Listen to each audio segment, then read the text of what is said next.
IR के इस session में आप सबका स्वागत है। दोस्तों, प्रीलिम्स काफ़ी पास आते जा रहा है और हमें अपने मेहनत को बढ़ाना होगा, ये आप सब जानते हैं।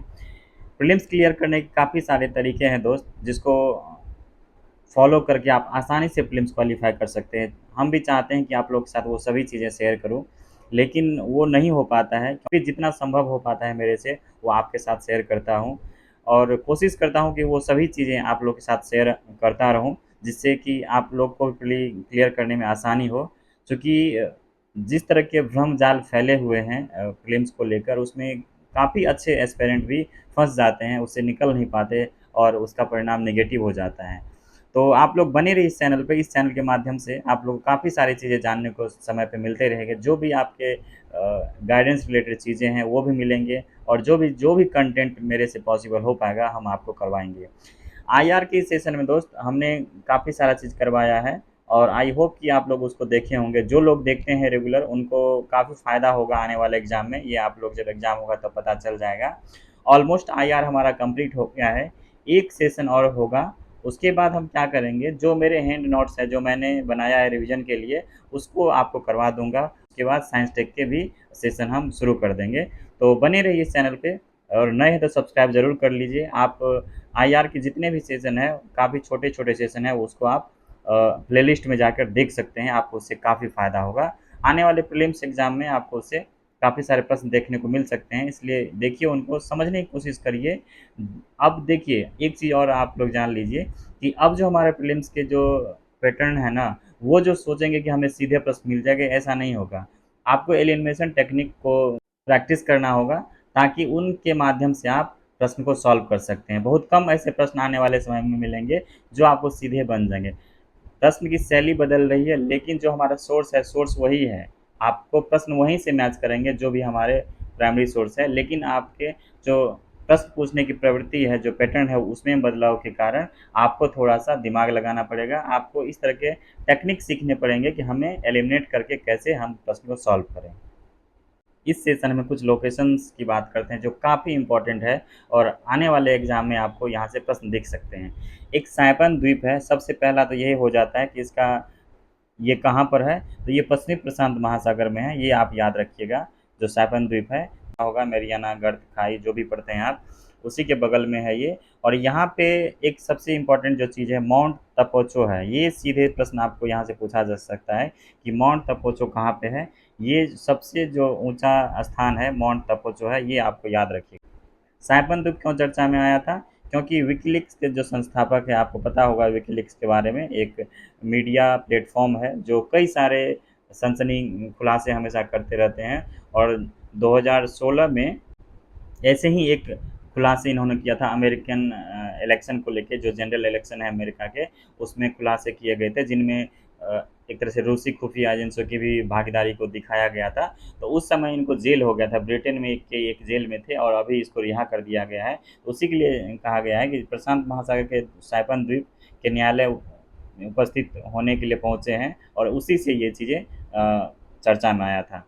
ये भी पूछा जा सकता है कि जो ये साइपन द्वीप है या मैरियाना द्वीप है, ये किसके प्रशासनिक क्षेत्र में आता है, तो आप यूएसए कह सकते हैं। नेक्स्ट लोकेशन हमारा है नेट्रॉन झील। सबसे पहले ये नेट्रॉन झील कहाँ पे है? नेट्रॉन झील तंजानिया और केन्या की सीमा पर स्थित एक नमकीन झील है, ये आपको याद रखना है।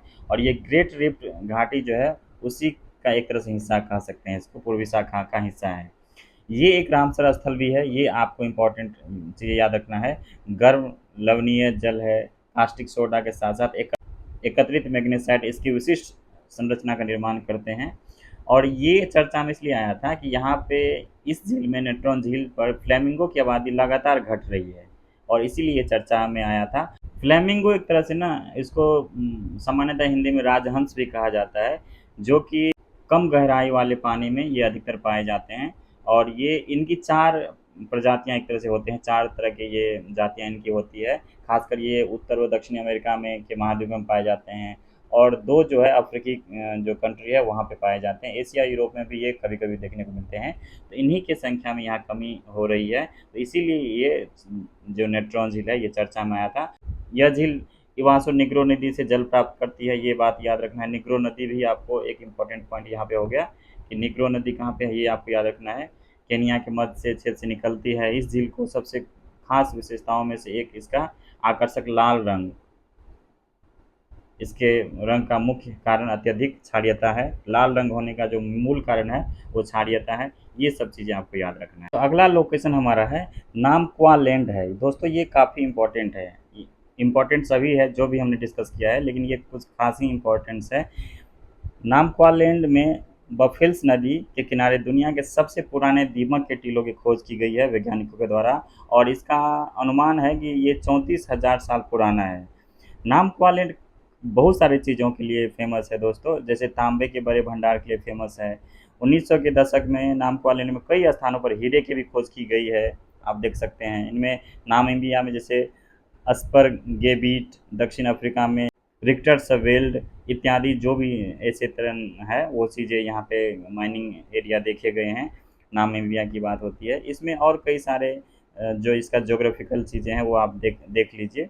इसका जो विस्तार है नामीबिया के करास क्षेत्र से लेकर दक्षिण अफ्रीका के उत्तरी केप प्रांत तक विस्तृत है। आप ये देख लीजिए, यहाँ पे जो है ये रेगिस्तानी वाला मूल रूप से इलाका है, और यहीं पर इनकी खोज की गई है, ये आपको याद रखना है। ऑरेंज नदी के उत्तर में स्थित नामीबियाई भाग को ग्रेट नामक्वा लैंड, जबकि ऑरेंज नदी के दक्षिणी में स्थित दक्षिणी अफ्रीकी भाग को लिटिल नामक्वा लैंड भी कहा जाता है। ये सारी चीज़ें आपको याद रखना है। तो ये एक तरह से काफ़ी इंपॉर्टेंट चीज़ है, ये आपको पूछा जा सकता है कि नामक्वा लैंड का संबंध किससे है, तो आपको ये सारी चीज़ें याद रखना है, बताना है। 3-4 पॉइंट है इसमें मूल रूप से, यही आपको याद रखना है। अगला लोकेशन हमारा है तेचो फुनान नहर के बारे में। ये कहाँ पे है? ये बन रहा है आपको मेकांग नदी पर बन रहा है, ये आपको याद रखिएगा। कंबोडिया के द्वारा बनाया गया है और चीन के समर्थन से ये बनाया गया है। आपको पता है कि मेकांग नदी जो है विश्व की सबसे प्रमुख नदियों में से एक है, जो तिब्बत से ये निकलती है और चीन के यूनान प्रांत से म्यांमार, थाईलैंड, लाओस तथा कंबोडिया से होकर ये बहती है। और काफ़ी लंबी नदी है ये, और उसी में इस नदी बेसिन पर ये नहर बनाने की योजना बनाई गई है कंबोडिया के द्वारा। कंबोडिया का मानना है कि इस निर्माण से जो वियतनामी बंदरगाहों पर उसकी निर्भरता कम होगी, परिवहन लागत कम होगी, जो बेहतर सिंचाई के माध्यम से लाखों लोगों को इससे लाभ मिलेगा। कंबोडिया एक दक्षिणी पूर्वी एशियाई देश है, आपको पता है, जिसकी सीमा थाईलैंड, लाओस और वियतनाम से लगती है। इनकी तटरेखा थाईलैंड की खाड़ी तक फैली हुई है। तो ये सारी चीज़ें दोस्त आपको चीज़ें याद रखना है, और आई होप कि ये 4-5 लोकेशन जो भी हमने इस चर्चा किया है इसके तहत काफ़ी सारे और चीज़ों को जोड़ा गया है। देखिए ये जो है ना, जैसे हम मान लेते हैं कंबोडिया के बारे में है, तो कंबोडिया के बारे में और हम सारी चीज़ें पढ़ने लगे, फिर उसके बारे में और सारी चीज़ें पढ़ने लगे, तो ये बहुत लंबा हो जाएगा। फिर हम करंट अफेयर की चीज़ों से भटक कर ना आप कहीं और घुस जाएँगे और उस पे पीएचडी आपकी होने लगेगी। तो आप ये ध्यान रखिए कि जो विषय के समानांतर चीज़ें हैं ना, उन्हीं पे फ़ोकस हो। ये पढ़ने के लिए दोस्त काफ़ी सारी चीज़ें हैं, आप उसमें अगर घुसेंगे ना तो ख़त्म नहीं होगा। इसलिए मूल विषय पर ही रहना ज़्यादा उचित होता है। जो कन्फाइन्ड रिसोर्सेज़ हैं ना, बार-बार हम कहते हैं, हम सभी सेशन में ये सारा चीज़ बोलते हैं कि कन्फाइन्ड रिसोर्सेज़ अगर आप लोग फ़ॉलो करिएगा ना, तो ये आपका प्रीलिम्स 100% सिक्योर हो जाएगा। आपको बहुत ज़्यादा पढ़ने की आवश्यकता ही नहीं है। इससे होता ये है कि जो भटकाव है वो आपका बिल्कुल ख़त्म हो जाता है। और दोस्त एक चीज़ आपको बताता हूँ कि लगभग 90% जो हम एस्पिरेंट होते हैं, जो काफ़ी पढ़ने में बेहतर होते हैं, काफ़ी मेहनत भी करते हैं, लेकिन इसी भटकाव के कारण ना वो भटकते रहते हैं, उनके रिवीजन नहीं अच्छे से हो पाते, और अंततः ये होता है कि वो क्वालिफ़ाई नहीं कर पाते हैं। इसलिए हम बार-बार कहते हैं कि जो सबसे बड़ी समस्या है हमारे आपके बीच, जो हमारे सबसे बड़े चैलेंजेज़ है, वो है भटकाव को कम करना। तो अगर आप इस चैनल को फ़ॉलो करते रहेंगे तो ये चीज़ें आपको बार-बार मैं बताऊँगा और समझाने की कोशिश करूँगा कि इनसे कैसे बचना है, और अभी हमने कई सारे सेशन में बोला भी है। तो अच्छे से पढ़ते रहिए, समय काफ़ी कम है। अगर चाहते हैं कि इस बार आपका रिज़ल्ट हो तो बहुत बढ़िया चांस है, बहुत बढ़िया मौका है, ये दोबारा नहीं मिलेगा। और मुझे पता है कि काफ़ी सारे लोग इसको पूरे नहीं देखते हैं, लेकिन मेरा दायित्व है आप लोग को ये बताना, इसलिए हम बताएँगे ही, चाहे आप लोग जितनी भी देखिए। लेकिन जो लोग भी, अगर 100 लोग भी अगर देखेंगे ना, तो ये गारंटी है कि उनका भविष्य बेहतर होगा, और उनके रिजल्ट भी होंगे, ये बात आप हमेशा याद रखिएगा। इसलिए चीज़ों को बेहतर तरीके से देखिए। टाइम आप इस पर देते हैं 10 मिनट 20 मिनट, आपका टाइम जाता है, उसके बदले मेरा उसे 2 गुना 3 गुना टाइम जाता है। तो कुल मिला के हमारे आपके समय को जोड़ दिया जाए तो काफ़ी समय हो जाता है। इसलिए इनको बेहतर तरीके से देखिए, आपको बहुत फ़ायदा होगा। बने रहिए इस चैनल पे, नए हैं तो सब्सक्राइब ज़रूर कर लीजिए।